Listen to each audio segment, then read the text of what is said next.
here. So today we're really talking about how to align the different company elements. What's the objective? The ultimate objective is you want to create a very high performing organization. You want all the things, all the moving parts to be working together. So your decisions are quick, the decisions are sound, and they can ultimately optimize the business outcomes here. So of course we know that the HR plays a key role in that, but it's not only from what's an outdated perspective of HR in terms of labor relations and things like that. Rather, it is that is the entire company working, is the entire organization working together to create the most value possible. So in that sense, the HR has the key part here, and that's what we want to get started with. So before we get into any kind of the capabilities and the HCM, etc., I just want to reiterate what's the textbook definition of some of these key things that we look at, especially the values and the mission, etc. And then we want to get Brittany's take on how she actually sees them being perceived by the businesses and how she sees, being defined by them. So values, organization values are just a set of guiding principles that define the culture, behavior, and the decision making of an organization. So of course they play a lot of role further down, but from a definition perspective, they're just a set of guiding principles. And the mission, which essentially is usually one statement that defines the primary purpose. Similarly, there are three other things here: objectives and key results. OKRs essentially allow the high level accomplishments that the organization is striving to obtain. Goals are something a little bit more specific, measurable. Those are called SMART goals. And our beliefs are something that's a deeply held conviction. Again, these are standard textbook definitions. Brittany, I want to hear from your perspective what you see organizations actually thinking of this when you're, when you are consulting with them, when you're helping them with their HCM launch. How do you see them going through it? I think to have the foundation of what the definitions are, so how are they actually defined in a dictionary, is super important, and it's important that we don't stray away from that. You can certainly have your own nuance for it. Everybody's going to have their own different flavor and style depending on the type of company that you're running.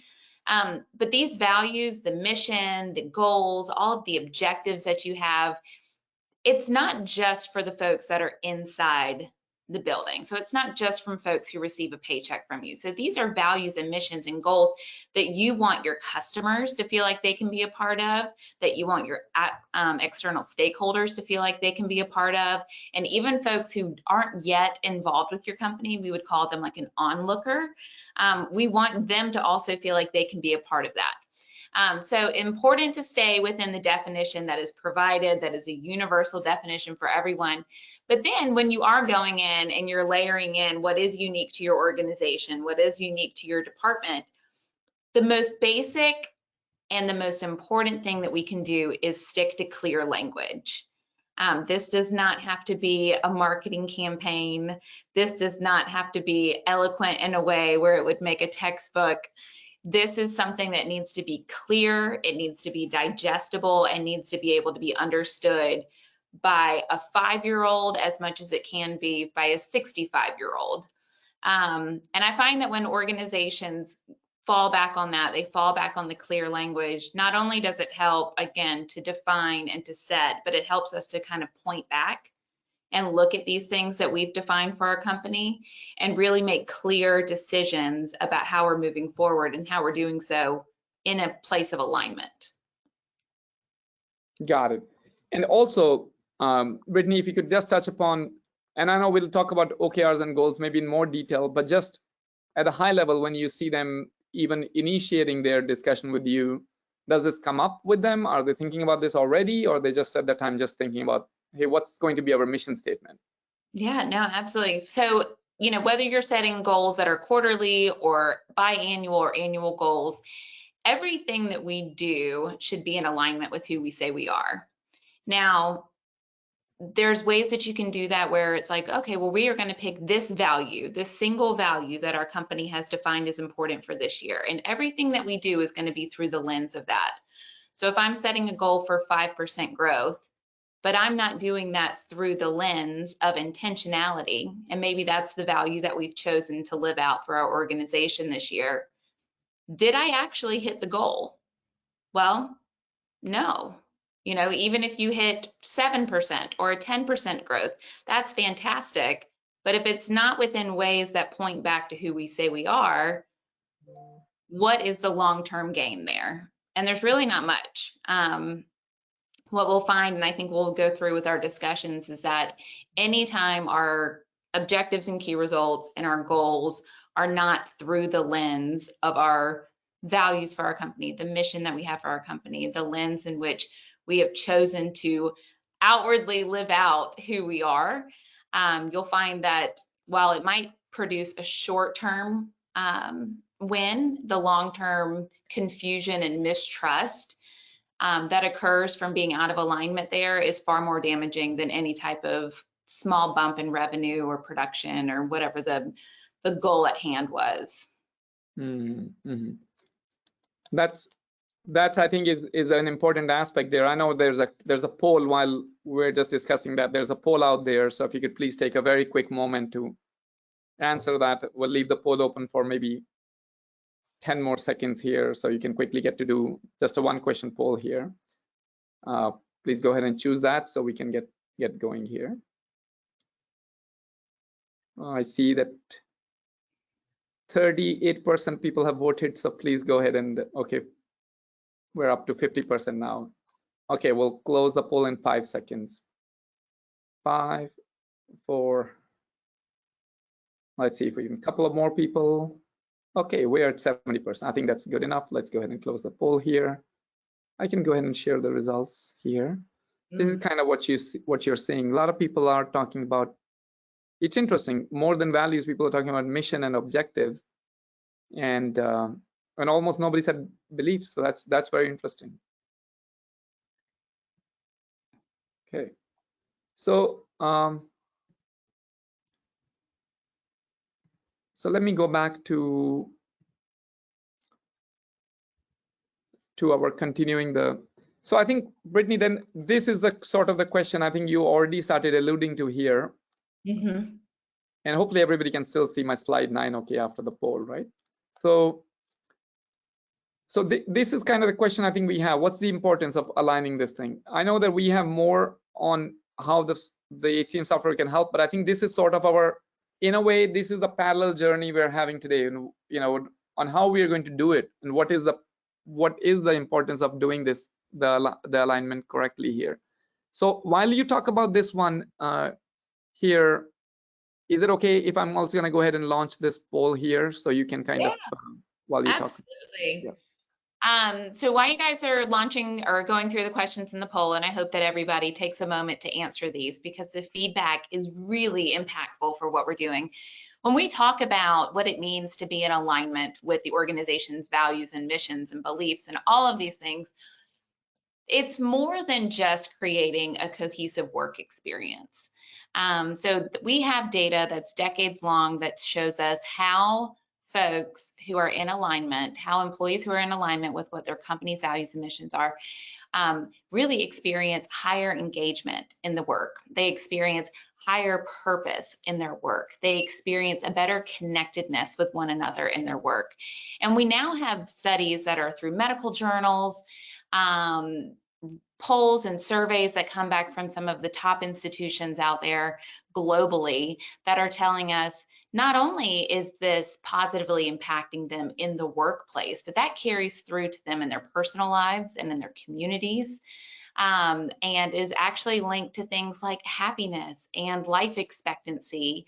And there's so many other areas of our lives that are impacted by this type of alignment. The workplace is just a really great place, especially when you have tools like you have with your HR systems, where we can make sure that we are being intentional and focused on how that plays out. So the results are quite interesting here. Yeah, absolutely. So 55% of you guys are saying that you are completely aligned with your organization's values and missions. And I think it's important to recognize that this poll is just a snapshot. So it's a snapshot of what's happening today. So if you feel aligned with your organization today, that may change tomorrow, that may change next year, that may change never. So on the flip side, for those of you who are saying I'm partially aligned or I'm not even sure where I stand, that's not where you're going to finish up. So don't take that place as like, this is the finish line of where I am. This is a daily focus that we have to have within our organizations to make sure that we're staying on track. Right, right. So it's exactly, and I think there are two aspects to that. I think, Brittany, not only it's a snapshot in time, also we have to recognize this is a snapshot of the people who, sometimes people who feel that they're not very aligned, they are less likely to answer the question as well. So there's always a little bit of the bias there that when we feel, always. so there's always that. So again, and also of course, these are the customers who already have access to HCM like Clay HR, so that skews the results a little bit as well. So, but again, I think the importance cannot be overstated. So let's quickly look at how you can actually use your HCM in creating alignment, because that's really what it's all about. So firstly, as I would think everybody knows, but if not, you can always define your organization values right within Clay HR. Right when you go within the people menu, there's the third or the fourth bullet item, the fourth item that says org values, which brings you to this page. You can then go into define your organization values. So if your organization value is being that of a visionary, you can write here the name. You can choose some kind of icon. You can choose some styling here, as we see somebody has done here. And this is a very nice graphic that somebody has put together here. I guess it's somebody climbing the cloud or something. So, but again, the whole idea is that you can choose the values, you can define your values, you can hold a little poll here, you can have a discussion with each other. You say, hey, what should be our values? And once you have it, then put it front and center, paste it everywhere, including in your HR system. So go into your HR system, in your people org values here. We see that often this is one of the underutilized gems, that people have the organization values, but they haven't really bothered to put inside Clay chart to actually, so that the Clay chart can reinforce it at every possible opportunity. So if you have your organization values, definitely put them. And of course, you can define as many as you like. The system will not stop you, but I guess if you have 27 values, that's probably is not very good either. So maybe Brittany, there's a certain number of org values that's good. Some range there. I would stick to just as many fingers as you have on your hands. So more than a handful, we don't need it. And this is such a great tool because, to your point, if people are overlooking this and they're not putting their vision statement in there, like, what a missed opportunity.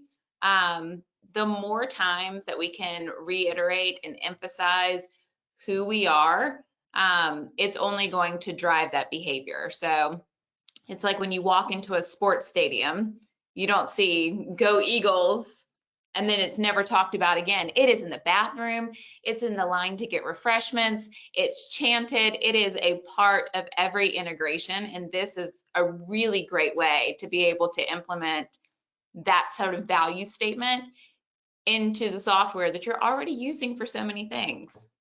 Exactly. I love that analogy there, that you go there, you don't hear the name, you used Eagles, but I guess you could also say Panthers being in That's the North. right. So you don't see just that one place, you see that everywhere. Every opportunity you have, whether it is that you're setting a goal or you are giving a feedback, you can always point back to this org value. That's the reason you're giving somebody that positive feedback, the praise or the kudos. Go ahead and use it every single possible opportunity here. I think, Brittany, your analogy is perfect. Don't just say it once, say it 17 million times and then more, right? That's right. So secondly, again, a very simple aspect, again, as you know, right within Clay HR, right within the same people menu, and I can go into the just live system in a little bit so you can see, but right within the people menu, the document library, put your mission statement right there. Put it under topic like organization or something so people can easily find it.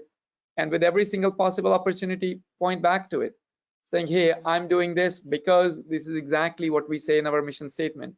This we do see many organizations have put it, but again, if you're looking at your organization and you're using Clay HR, but you haven't yet put it, go ahead and put it. It's a super simple thing to do. You already have it in some shape or form. Simply upload it. You as the HR administrator or anybody else who has access to document library can put it. And once it's there, generally it's available to everybody because you this is not a secret. This is your public document. So we often see it, but if you haven't put it, you see that. And again, I think, Brittany, this is another one of those things that say it as many times as you like, right?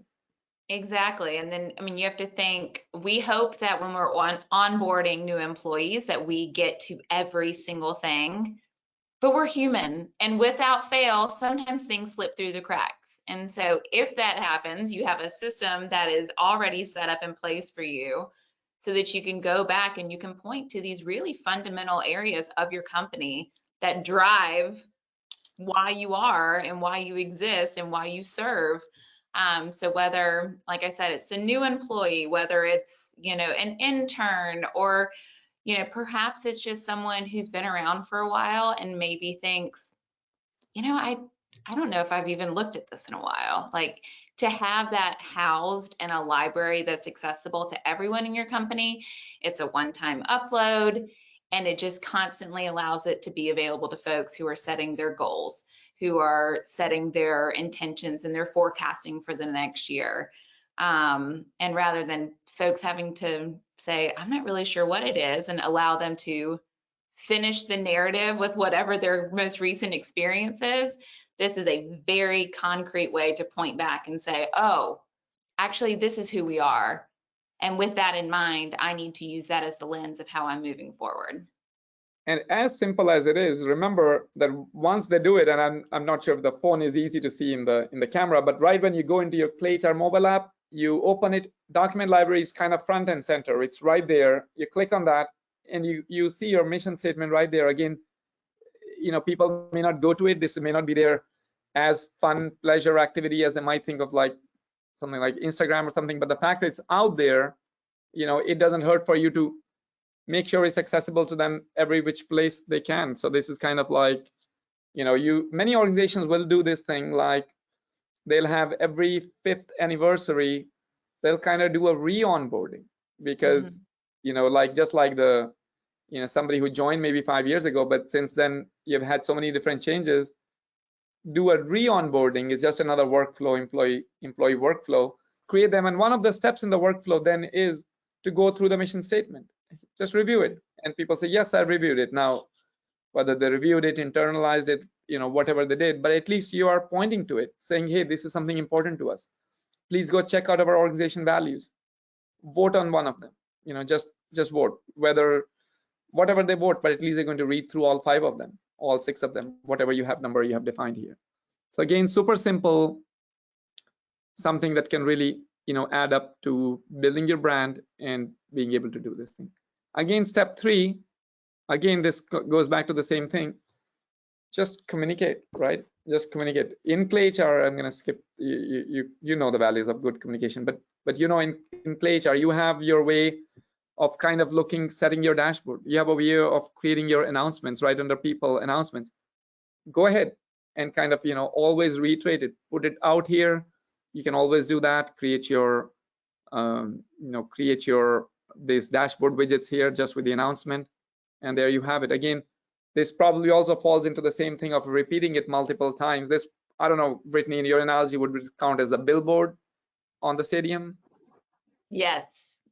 The billboard, the sign, the electronic marquee that puts the same thing out there every time. I mean, these are big money organizations that are in a pattern of repeating information to you because they know the value that comes from being able to reiterate a point, especially something that is important to them, and they want it to be important to you. And that is really, I mean, anytime you have the opportunity to reinforce who you are and why you're there and what expectations are for how you treat your colleagues and your customers and outside stakeholders, I mean, grab onto it. A great rule of thumb is, even if you think you've said it and you think you've said it enough, you probably need to say it 5 more times. So can never be over communicated in the same way that we would never feel like we've hit the threshold of telling our families how much they mean to us. You can never meet the threshold of telling your employees and your customers why you're here and how you want to serve them and expectations that you hold each other to and the values that you live by. So say it again. Say it again. So, so another part here, I think just to kind of keep going this thing here, I want to point out that sometimes may seem like contradictory, but actually it's a very nice reiteration of it. Sometimes we see organizations, and sorry, I'm gonna go back 1 second here. I did forget to make one point here. If you are currently not seeing your Claycha dashboard look as clean or as nice as this one, or you say, hey, I want to do this thing, but you don't exactly know how to do that, please do talk to your account manager. Okay, they'll walk you through it exactly how you do it. It's not there are knowledge-based articles, etc., on how to do that. But again, just talk to somebody and just saying, hey, how do I do that? I saw this thing in the video or in the webinar, and how do I go about doing that? Just go ahead and ask them. They'll help you create that announcement and also show you how exactly. There's a little box that you check to say, okay, I'm going to show it on this thing, and go into the dashboard configuration to show that here. So please, if you have any questions, just go ahead and ask that there. You can also ask in the webinar, but I understand that this is a little bit more of a how-to question here. So second point I think I want to make is there's the power of personalization. So when you send out your announcements, again, we are right within the people announcements module here. While of course you can set up the dashboard for everybody, but you can also send personalized announcements just to the sales team, just to the customer success team. Let's suppose you have just 30 people in that team here, so that the message is not going to all the 800 people, but these 30 people are getting it, and you are then communicating directly, speaking to them in their language, saying that, hey, as the CS team, as a sales team, or as the marketing team, or as the finance team, or as the audit team, whatever team you're looking at, saying, hey, you can actually reiterate these values by, in that specific communication, in that specific announcement that goes just to them, talk about in the same values in their language. So this is very effective because people tend to say, okay, I got a regular company email, went out to all the 1,000 people, it didn't come specifically to me. But if they, hey, this came to me only, me and maybe 8 other people, that carries a lot of weight. That carries a lot of weight to me, saying, hey, I was one of the few people who received this thing. I'm much more likely to receive it, much more likely to read it, and much more likely to, to process it. So again, this may seem contradictory, but like Brittany, this is actually very complementary to send your vast overreach, but then also personalize it. Yeah, absolutely. I mean, I work with a company whose sales team is remote, but support from a customer service standpoint, accounts payable, those types of back end, what we'd classically consider to be back end support, works within an office. So to be able to communicate what's important in ways that's specific to a certain team and a certain role and maybe a certain way that they are operating on behalf of the company is very unique. And even if I'm not saying, hey, Bob, using your name specifically, we know that our name and the names that we associate with have a place in our brain that lights up in a way that is unique to mass communication. So knowing that I'm a part of a sales team to say, hey, sales, this email is for you, this message is for you, that's going to be unique, and it will resonate in a way that, to your point, a message that went to thousands of other people may not. Exactly. So I think that personalization is really going to help. By the way, we have quite a few questions we have already received here. If you would please like to ask any questions, then please go ahead and ask them already. We can take them all at the end, but we have quite a few questions, and if you have already asked, we will get to them in a few minutes here. So we have a few more slides to cover, but really that's the main thing some of the main things we have already covered. As you know, in this particular webinar, we're not touching upon onboarding, even though that was one of the points that Brittany made. We're not touching that. That has its own comprehensive webinar that we have done, and we'll probably continue to do those. But we're talking about some of the specific things only today. So, but if you have questions, go ahead and ask. We'll take them. So let's continue our journey here. And what we're now talking about is how to use the goals and or OKRs to do that. Now, normally we see an organization using one or the other, but we do see some of the organizations actually using both SMART goals and OKRs, because sometimes they say in our European center we use the OKRs methodology. For North America we are using SMART goals, and for Southern Africa we are using SMART goals. So they do see that, but many times we do see the organization trying to consolidate, saying, hey, we are SMART goals based everywhere, or we are using OKRs everywhere. So whatever your methodology is, that's not really the key driving factor, but the whole point is that you want to make sure that they are reiterating the same message again here. So there are different pathways. You could use OKRs, you could use SMART goals, either way. So before I get to just showing a couple of screens on that, if you could take this quick poll here. And Brittany, I mean, would you agree that it's not so much of which one do you use, rather how effectively you're going to use that in reiterating it, right?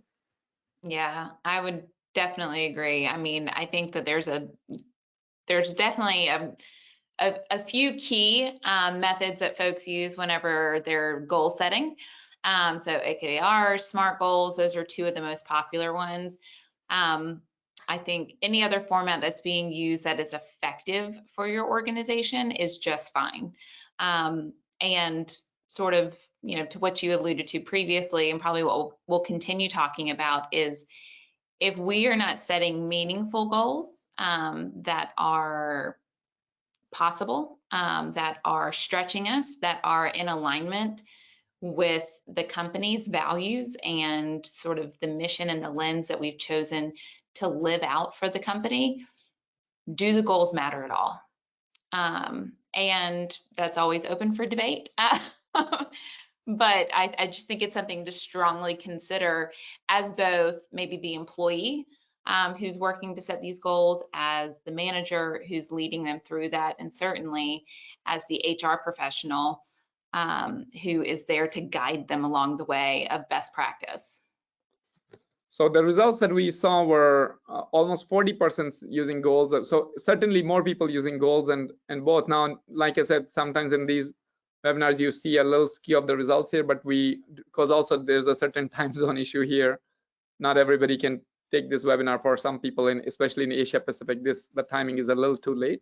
So, but normally from my past experience, I have seen a little closer split of OKRs and goals. Now, still more people, at least within the HR community, more people seem to be using SMART goals than OKRs, but usually it's closer. So I'm not sure this 4%, this 4-time fold is really definitely that significant here, but at least that's what we see in this webinar today. Okay, so let's continue here. The objectives here, like we were talking about, again, to define these things in Clay HR, as you know, it's very.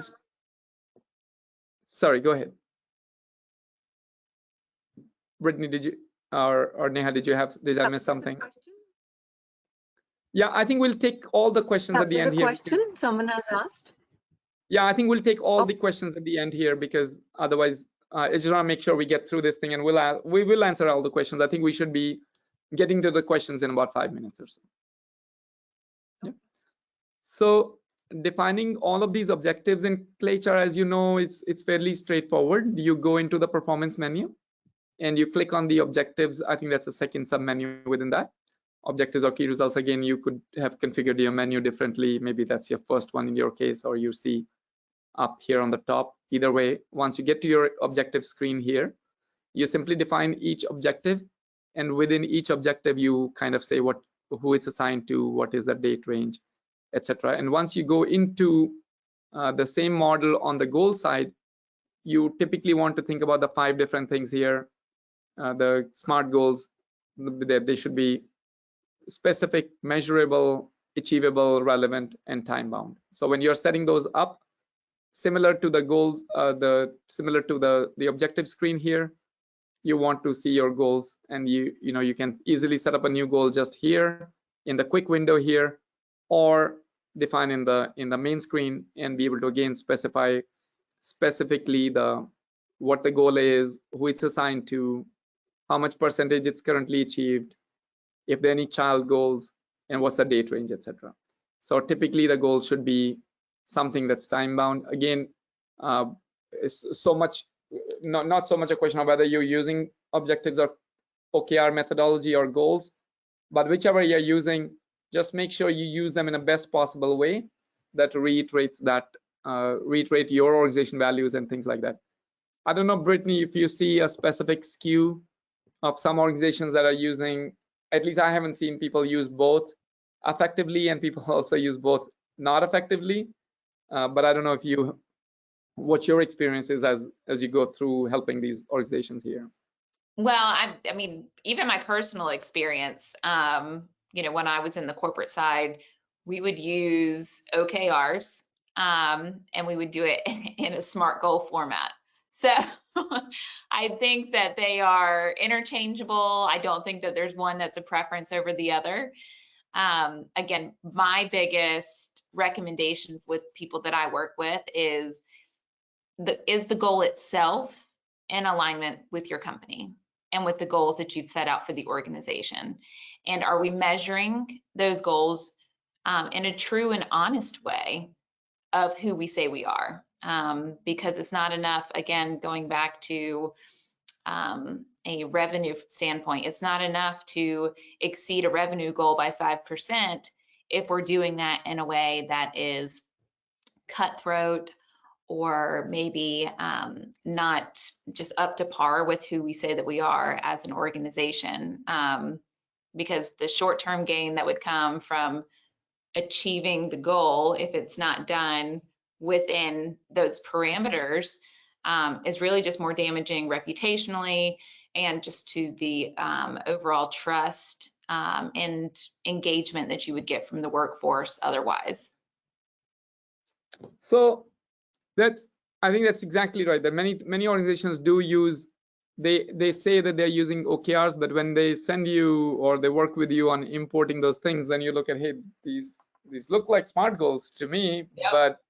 but okay, we'll import them into the OKRs, and then we have to create the corresponding key results, create the groupings to create objectives on top of them to make sure that the objectives look like the high level picture here. So there is a little bit of coaching, and again, for all the you know, the HR managers, HR directors listening, please, like when you have specific questions along those lines that are not necessarily software related, and you want to have, like Brittany has been very kind to share her LinkedIn profile with us, and again, we will include that in the follow-up email that you guys receive. Please feel free to connect with her, ask her questions saying, hey, we want to do this, but how do we do it the right way? Again, those are the kind of questions where she can be most helpful. Of course, if you have a specific software question, you can ask your account manager, but that's exactly the kind of questions, Brittany, I presume they should be coming to you for that, right? Yes, and just in case we don't connect today and you want an answer now, just think consistency.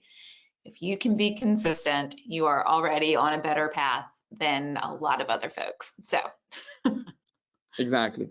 So before we get to the questions here, I think we have one more poll here to go through. So please go ahead and take this poll here. And then in the meantime, I'm going to start reading out the questions here to see what questions I can get through here.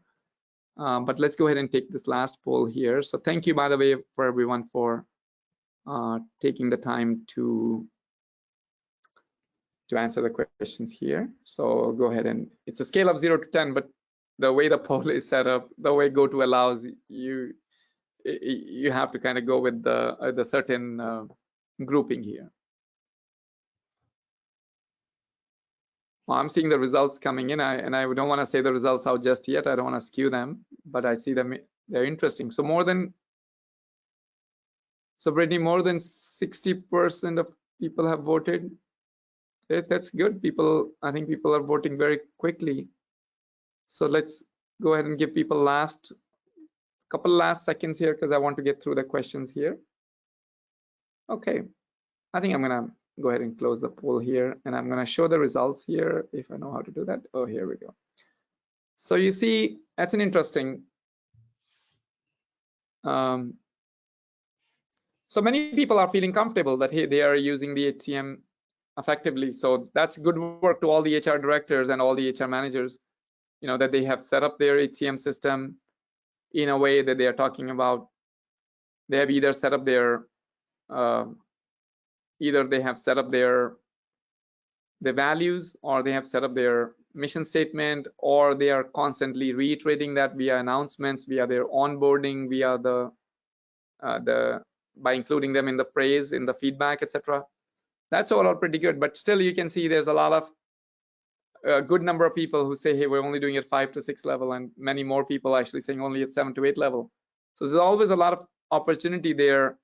I think Brittany, like you see here, there's a fair bit of, almost half the people are actually saying it's not 9 or 10 where they should. One would hope that everybody's there, but almost half are not. Yeah, and I think that the important thing for all of us to realize, so whether you are the employee who just started yesterday or you are the HR leader that's been there for 20 years, is that we all have blind spots and there's always places for us to improve. And because we're working with people and people are evolving and changing every day, and our world and our society is evolving and changing every day, there's always opportunities for us to either tweak our language or our process or expectations as everything evolves, so that we can be in a place of better alignment. It's great to have tools and systems to be able to set some of the things like value statements and mission statements and things like that. But all of these other tools that are available to you through systems like these really allows you to grow and evolve and to change and make those changes in real time as necessary. So I think that folks who are in the 5 to 6 category and folks who are in the 9 to 10 category, I mean, there is still opportunity to do more and to do better and to constantly stay in a lane that's going to drive better productivity, better profitability, better engagement, well-being, all of the things that we're hoping for with these organizations. Great. So let me start going through some of the questions here. I think there's quite a few of them. We may not be able to get through all of them. So if we don't get through all of these questions here, please do connect with Brittany offline or via LinkedIn, or you also have my LinkedIn. Feel free to connect that there. We'll try to answer some of them in our follow-up communication, but let's try to get through as many as we can here. So I'm trying to just go through which ones we have already covered, maybe via the webinar already. I think this part we may have covered already, but Brittany, if you want to touch upon it relatively quickly, you can do that. What steps can our organizations take to ensure their goals and objectives are in alignment with their mission and values? So I think the question is specifically talking about goals and objectives there. Yeah, I think the biggest thing is to make sure that as a part of your checklist for setting these goals and making sure that they meet the criteria for what would be a SMART goal or what would be the OKR, is that we are also layering in that question of, and how does this point back to who we say we are? And how am I showing up as that today? And how am I showing up as that through this goal? And how am I showing up as that through this objective that we're setting? So these are probably things that you can incorporate into the systems that you have. But if not, use a Post-it note. Put it on your computer, put it on as a part of the calendar invite for when you're setting these goals with your employees, and layer that lens in all the ways that we can. And then, it's up to us. It's up to us to manage it. It's up to us as humans to hold each other accountable for these things that we say we want to happen. If we want an organization that stays in alignment because we know what that brings, it's up to us to hold each other accountable for that. Exactly. And while I was just taking these questions here, I'm going to go ahead and just log into the actual live system here. So we just have that as our backdrop, and we'll continue to take the questions here, but at least this is kind of like, how you would see generally your HR system. So again, this is kind of different things we're talking about here. So let me take the next question here, Brittany. I think this is for you as well. I think most of the questions are for you, but I'll try to chime in wherever I see something for me. They get you all the time. They've only had me once, so it makes sense. So the question that they have, I really like this question. So thank you, Sarah, for asking this question. I really like it. I don't think I know the answer anyway. The question is on how should the organizations adapt their values with the changing times to remain relevant and high performing. That's great. So not only you set up a company and you do it, but then hey, every X years. So what do you recommend? Yeah, I think it needs to be a yearly discussion.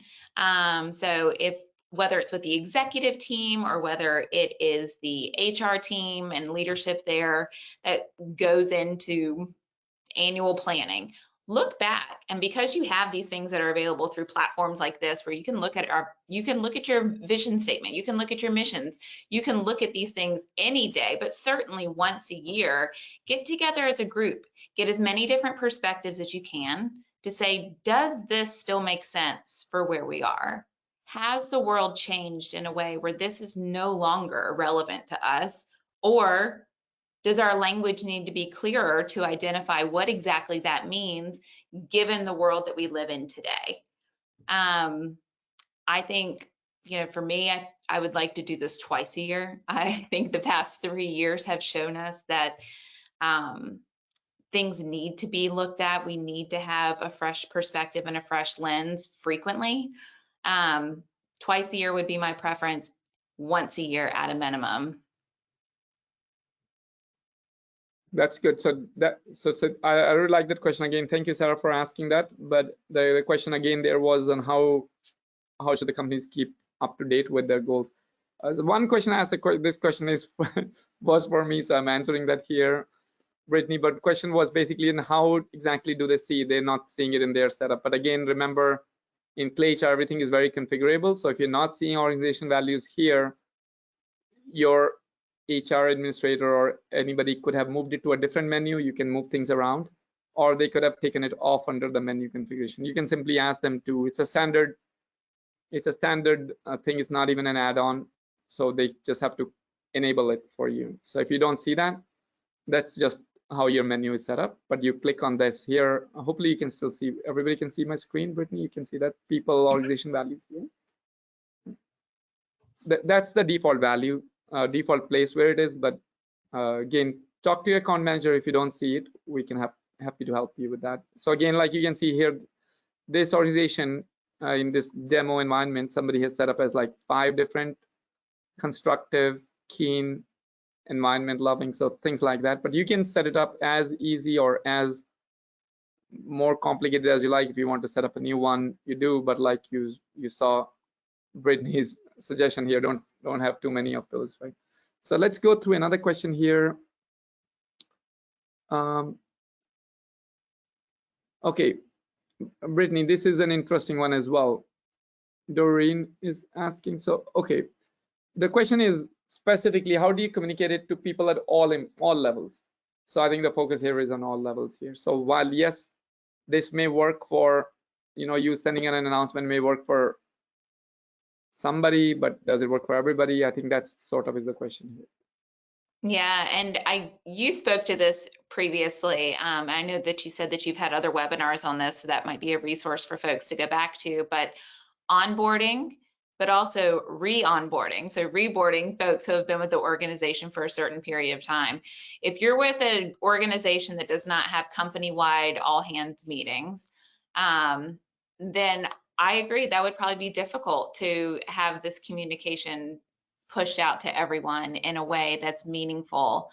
So if we're not an organization that has a company-wide meeting, meaning everyone from the company comes together for that day of learning and upskilling and reinstilling the values of who we are, we have to find pockets of time to do that. So if it's through onboarding, reboarding, if it's from going into team meetings, if it is during your goal setting, either the review or the actual approval of the goals that are going to be set for the following quarter or year, we have to make intentional moments to have this communication go out to folks. And we have to do it as often as we can, in many different ways as we can. There are some people who will see an email and they're like, got it. Other folks need to actually hear it audibly. So we need to make sure that we are hitting all of these marks and all of these ways to communicate often, effectively, and in as many different ways as we can if this messaging is going to be pushed through in a way that we hope it can be to be most effective. So I was kind of just going through an typical onboarding workflow here. You can, for example, put here, so just like this one is set up to say, read the leave policy, you can say, hey, read the mission statement. So somebody will have to go through the mission statement and say, okay, yes, I've read it, etc. So this is the kind of thing. And of course, you don't have to just have an onboarding. You can have any general kind of reboarding or a constant boarding kind of a flow here that you create. This is exactly how you do that in ClayHR. I think most people are aware. We have covered the onboardings, etc. earlier, but that's an effective tool there. And I think for different levels and for different learning styles, I think you addressed both the points there, Brittany, that there's some people may be their learning style might be visual. Some people's might be verbal. Some people's might be written. So you have to write it for them. They see it and they say, yes, okay. Or some people say, okay, you send me an email, but can you tell me? And you have to kind of repeat to them verbally. And, so I think that's important to see both ways here.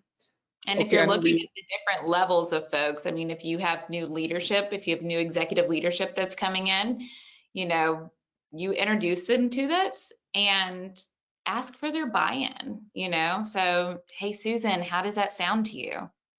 Do you agree with this? Do you think there's changes that we should be making to this language?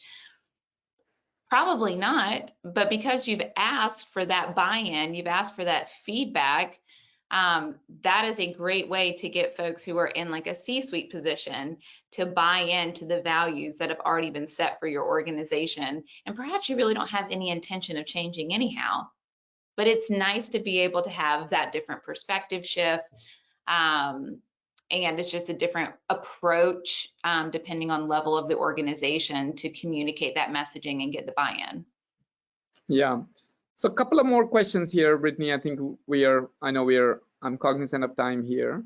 Yeah. So one question essentially is saying, okay, let me take this one first here. So Michael is asking, okay, so what steps, okay, essentially the question is saying, what steps should an organization take when you identify that there's a misalignment between either the values or the mission, or there's a misalignment between the values and what goal is being set for you, things like that. How do you then go about it? And I think, well, Michael didn't put in, but I'm extrapolating. It's that sometimes you may not be in that power position to just go barge in, and you kind of have to. Ultimately, we all still want to keep our jobs and things like that. So I don't know how you address that. Yeah, I think the best position for determining, are we out of alignment? Are we all in agreement that we're out of alignment? Is to ask questions. And so not to just say, this is what I'm seeing and this is who we say we are. What should I be holding value in? What's most important to us as an organization? And maybe it is the performance or the outcome that maybe does not point back to who you say you are as an organization. That's opportunities to ask questions and to get clarity, and not to do it in a way, to your point of like, there's a power differential. We actually need to keep our jobs. I need this paycheck, but I do want to draw clarity. And are we actually out of alignment? Am I an understanding of that? And if we are, is that a decision that we're choosing to move forward with? Not in a way where you have to be the martyr to make change, but just to draw clarity, I think is reasonable and important. And asking questions to understand and not to be understood, I think is a good posture to take when approaching that kind of situation. Right. So, okay, so this question is actually two questions in one here. So I'm gonna try to read them out. Essentially, the one question is saying is that what steps would you take to enhance DEI and foster an inclusive workplace here? That's one.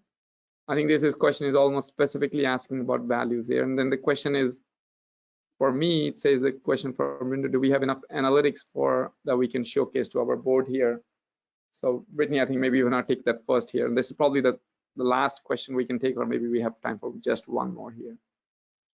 Sure. So for the DE&I piece, I think that's a really big topic right now, as it should be. My position on this is that we need to start where our feet are. And so when we're talking about diversity, equity, and inclusion, we are first looking at the inclusion of the folks who currently exist within our organization. So, and that means getting to know people, getting to know their needs and their differences, and really being able to take a look inward to say, how are we accommodating the folks who are within the organization? And if we can start there, if we can start by meeting the needs of the people who are where we are, so again, starting where your feet are, I think that you'll find that there are other pieces fall into a better rhythm where it feels more natural and it feels like you're at a state of ease instead of angst, to try and include and solve for more than what the actual problem is. Yeah. So I think that, like you said, it's a big piece. And just from the analytics perspective, I think I just want to point out quickly that in Clay HR, as you may know, when you go into analytics dashboards, you can create as many of dashboards as you like using as many of the reports. And this is, for example, some example dashboard. This is one of the default dashboards that you will see. And you can report literally off of anything that you see in your people directory. So anything that you see, I'm going to just quickly go into a people directory here. And you go into any employee record just by searching into it here, assuming, of course, you have the right permissions to see that. In this case, I do. If I didn't have it, I would just see some header level data. But then whatever your classification data that you have collected here, whether directly or via a form that you created here, you have options here to collect the data. And then once you have the data, then you can report off of it. As you know, in Clay HR, every single data that you can collect, you're always going to be able to report off of here. So that's probably, that side of things is relatively simple. And we do see many of our organizations, many of the customers would have set up some kind of a DE dashboard, DEI dashboard that you would see, or diversity, whatever the program, however they articulate their program, they would typically set it up. So if you need help with setting it up, please talk to your account manager or drop a line to anybody, and they'll walk you through that. So yes, in Clay HR, you definitely have the sufficient analytics to do that. So we'll try to wrap up here today, give you guys maybe just a minute back here, but I do want to point out quickly that you do have other webinars coming right up here. You can always find them under your resources on the Clay HR website, under the webinar section right here. So go ahead and take a look at any of them. We do have another one coming up in 2 weeks from today. That's an exciting one with Alex. I'm sure, Brittany, we would love to have you back here to learn from your insights again. Anytime. That'll be wonderful. And of course, we are at HR Tech next week. So if you are there, please do come by and say hi. We're in booth number 3235. So I think that's all we have for today. We will wrap up, and thank you all for such a good participation that I think you guys were answering your poll questions, asking questions. We did not get through all of them, but hopefully we got through enough of them. And if you have more questions, please do ask us and connect with Brittany, myself on LinkedIn. We'll try to get through more here. Neha, Brittany, final words from you. Oh man, final words. Meeting you. Yeah, no, I thank you for having me. Y'all can find me pretty much on any of the socials. My name's Brittany Joy Fountain. So I'm happy to chat, answer any questions that I can.